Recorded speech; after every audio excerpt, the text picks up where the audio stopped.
سلام رفقا، من آریا هستم و امروز قرار 15 واقعیت عجیب و غریب درباره دختران روسی رو بهتون بگم که مطمئنم تا حالا هیچ جایی نشنیدید. فکر میکنید همه چیز درباره دختران روسی رو میدونید؟ قول میدم بعد از این ویدیو دیدتون کاملا تغییر کنه، مخصوصا مورد شماره 58 که واقعا شگفت زدتون میکنه. اولین واقعیت جالب اینه که دختران روسی معمولا خیلی زود ازدواج میکنن. شاید فکر کنید این موضوع عجیب نیست، ولی واقعیت اینه که سن متوسط ازدواج در روسیه کمتر از 25 ساله. دلیلش هم فرهنگ خاص و اهمیت زیاد خانواده در این کشوره. ولی به نظرتون این تنها دلیلشه؟ یه لحظه صبر کنید تا به راز عمیق‌تری برسم. دومین واقعیت اینه که دختران روسی یکی از بیشترین هزینه‌ها رو در جهان برای زیبایی و مراقبت از پوستشون انجام میدن. از آرایشگاه‌ها گرفته تا سالن‌های زیبایی، این دخترها واقعاً به زیبایی خودشون اهمیت میدن و حتی توی شرایط سخت اقتصادی هم از این هزینه‌ها نمیگذرن. اما چرا انقدر زیبایی براشون مهمه؟ جلوتر بهتون میگم. سومین نکته جالب، آموزش گسترده و دقیق رقص بالا از سنین کودکیه. دخترای روسی از بچگی توی کلاس‌های رقص بالا شرکت میکنن که این نه تنها باعث انعطاف بدنی فوق‌العاده‌شون میشه، بلکه روی ظرافت و فرم بدنشون هم تأثیر زیادی میذاره. ولی آیا این فقط برای تفریح و سرگرمیه؟ قطعاً نه. چند لحظه دیگه دلیل واقعی این کار رو میفهمید.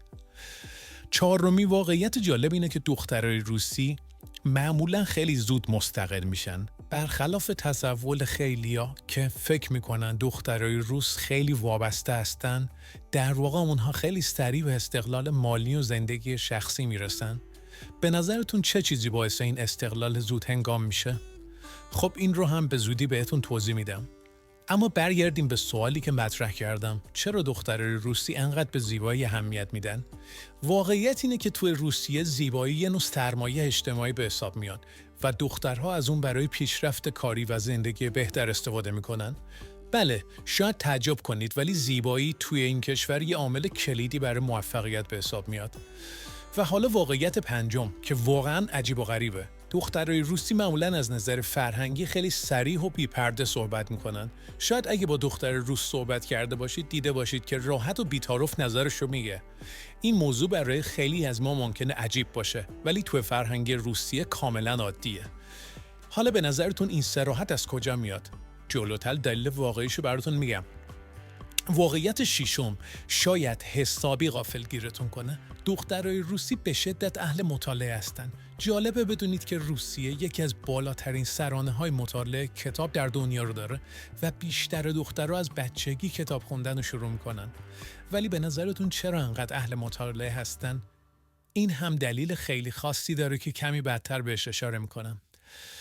حالا به واقعیت هفتم میرسیم. دخترای روسی به مهمون نوازی و مهربونی مشغولن. اگه تا حالا به روسیه سفر کرده باشید احتمالاً متوجه شدید که مردم و مخصوصاً خانم‌ها چقدر راحت و صمیمی با شما برخورد میکنن. ولی آیا میدونستید پشت این مهربونی یه دلیل تاریخی خاص نهفته است؟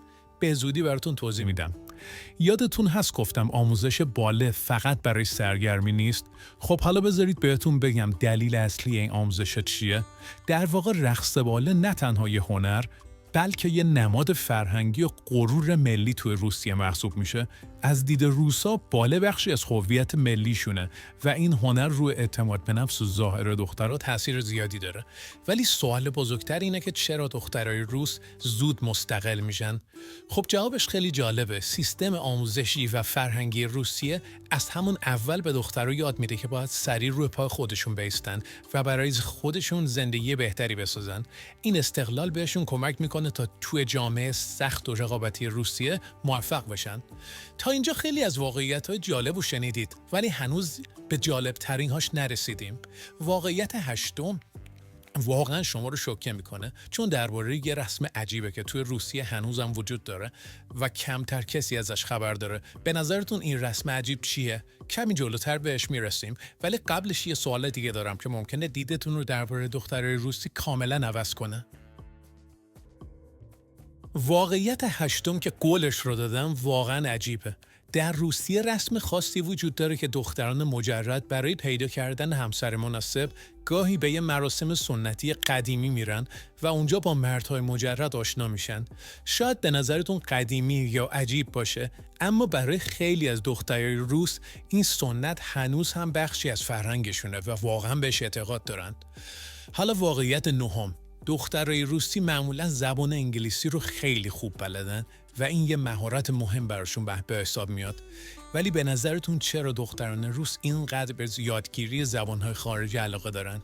حقیقت اینه که برای اونها زبان انگلیسی یه راه ارتباطی مهم برای تعامل با دنیای خارج از روسیه است و فرصتی برای موفقیت و کسب درآمد بهتر محسوب میشه. دهمین واقعیت جالب اینه که دختران روس به شدت عاشق سفر و کشف فرهنگ‌های جدید هستند. اگه از هر دختر روسی درباره آرزوهاش بپرسید، احتمالاً سفر به کشورهای مختلف جزو اولین جواباشه. اما چرا انقدر سفر علاقه دارن؟ جوابش خیلی ساده است. دخترای روسی عاشق تجربه‌های جدیدن و برای اونها سفر یه راه خوب برای آشنایی با دنیای خارج و تجربه زندگی بهتره. واقعیت 11 شاید حسابی غافلگیرتون کنه. دختران روسی معمولاً به ازدواج و رابطه طولانی مدت خیلی اهمیت میدن، برخلاف تصور عمومی که ممکنه فکر کنید دختران روس دنبال روابط کوتاه و سطحی هستن. واقعیت اینه که بیشتر اونها دنبال رابطه‌ای هستن که به ازدواج ختم بشه و از نظر عاطفی واقعاً جدی هستن. حالا واقعیت 12 رو گوش کنید که خیلی جالبه. دخترای روس علاقه زیادی به گل دارن. در واقع روس‌ها بیشتر از هر ملت دیگه‌ای برای خرید و هدیه دادن گل پول خرج می‌کنن و اگه روزی به روسیه سفر کردید این موضوع رو به وضوح می‌بینید. ولی به نظرتون چرا گل اینقدر برای اونها مهمه؟ جوابش در فرهنگ و آداب معاشرت روس‌ها پنهانه که گل رو نشونه احترام و عشق می‌دونن. 13مین واقعیت اینه که دخترای روس بسیار به سنت‌های خانوادگی پایبندن. این سنت‌ها و آداب خانوادگی براشون خیلی ارزشمنده و توی زندگی روزمرهشون نقش زیادی داره. شاید فکر کنید این موضوع باعث میشه زندگی اونها محدود باشه، اما در واقع این پایبندی به سنت‌ها بهشون حس امنیت و آرامش عمیقی میده. حالا واقعیت 4، دخترای روسی عاشق طبیعت و زندگی در فضای باز هستن. برای همین معمولاً آخر هفته‌هاشون رو در طبیعت میگذرونن. شاید به نظرتون روسیه همیشه سرد و برفیه، اما واقعیت اینه که روس‌ها بلد هستن از هر فصلی بهترین استفاده رو بکنن. زمستونا اسکی و تابستونا کمپینگ و طبیعت‌گردی بخش مهمی از زندگیشونه. و در نهایت 15مین واقعیت که شاید کمی تعجب آور باشه. دخترای روس در رابطه هاشون خیلی وفادار هستن. برخلاف بعضی تصورات اشتباه، وقتی یه دختر روس وارد رابطه جدی میشه، معمولا خیلی به شریک زندگیش وفاداره و از رابطهش به شدت مراقبت میکنه. این وفاداری یکی از دلایلیه که خیلی از مردها رو از سراسر دنیا جذب دخترای روس میکنه. خب دوستان، تا اینجا 15 واقعیت جالب و کمتر شنیده شده رو درباره دخترای روس با هم مرور کردیم، ولی یه سوال مهم دارم. کدوم یکی از این واقعیت‌ها بیشتر شما رو غافلگیر کرد؟ به نظرتون کدوم یکی از این ویژگی‌ها باعث شده که دختران روس اینقدر در دنیا معروف باشن؟ حتما نظرتون رو توی کامنت‌ها بنویسید و تجربیات خودتون رو از آشنایی با فرهنگ روسیه با ما به اشتراک بذارید. مرسی که تا آخر ویدیو همراه من بودید. من آریا هستم و تا ویدیو بعدی مراقب خودتون باشید. خداحافظ.